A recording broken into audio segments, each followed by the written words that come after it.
Partira, partira pas. C'est la question que se posent les supporters de Béja, cette ville du nord-ouest de la Tunisie, concernant leur jeune attaquant ivoirien, Olivier Tia. En est-il au juste? Le point avec son agent. Olivier, il a été non seulement contacté par l'Espérance de Tunis, il y a aussi pas mal de clubs, les Hertha de Berlin, des clubs du Golfe, tout ça.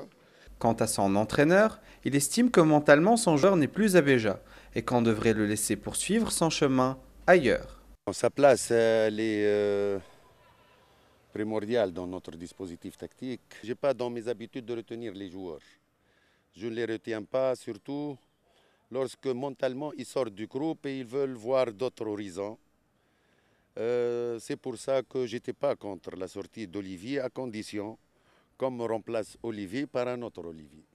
Trouver un nouveau Olivier, aussi rapide et explosif selon l'entraîneur, ne sera pas facile. Et quand on le voit ici en œuvre face à l'équipe de Jendouba, beaucoup de supporters béjois le comparent à l'ancien attaquant bordelais Jean-Claude Darcheville pour sa puissance et sa vivacité. Finalement, c'est le secrétaire général du club qui tranche. L'Espérance a laissé tomber cette affaire.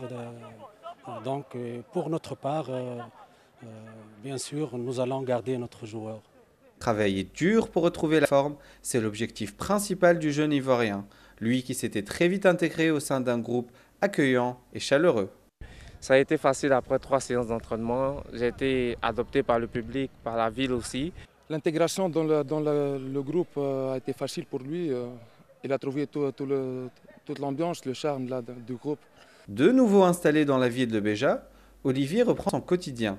Des activités simples et communes à tout le monde, comme faire son marché à la Médina, accompagné de son agent, avant tout son ami, son papa, comme il le dit. Quand je ne suis pas aux entraînements, je fais plus de courses. Soit je suis devant la télé, ou bien soit je suis chez les amis, je suis au café. Je passe un peu plus de temps comme ça, quoi. Voilà, quoi. C'est mon quotidien, ça. C'est dans ce café qu'Olivier vient passer quelques moments de détente avec ses amis, afin de se reconcentrer sur sa nouvelle saison avec Béja, ce club étant le dernier à accueillir le jeune buteur de 25 ans après un parcours honorable. J'ai eu l'occasion de me frotter dans le championnat de la première division avec le seul club avec lequel je suis resté, le Stade d'Abidjan. J'ai eu aussi la chance de participer aux Jeux éliminatoires d'Athènes. Après ces Jeux, je suis parti pour Beveren en Belgique, où j'ai passé 2 années.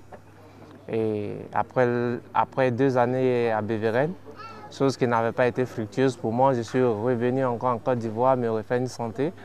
Et là, je suis sorti de la Côte d'Ivoire en décembre 2007, le 27 décembre. Et j'ai fait mes bagages pour la Tunisie. Mais que peut-il apporter de plus que la saison dernière? Vraiment donner le maximum de ce que je sais faire pour que cette équipe ne cherche plus le bas du tableau, bien ne cherche plus la stabilité, mais cherche plutôt de se positionner entre les 5 premières équipes du championnat tunisien. La stabilité de l'Olympique Béja la saison dernière, Olivier y a beaucoup contribué, en marquant à 6 reprises, avec souvent des frappes puissantes de loin, comme nous le confirment ces images. Le jeune Olivier estime qu'il n'est encore qu'au tout début d'une longue aventure et qu'il doit encore progresser. J'ai encore beaucoup à apprendre parce qu'au fur et à mesure que tu joues, au fur et à mesure que tu es dans le métier, tu as toujours à apprendre, c'est comme la vie. Au fur et à mesure que tu as le souffle de vie, que tu affrontes certaines choses dans la vie, c'est toujours un apprentissage. Et pour moi, personnellement, on ne finit jamais d'apprendre. On ne finit jamais d'apprendre, c'est donc la philosophie du jeune Ivoirien qui continuera sans doute son ascension vers le sommet.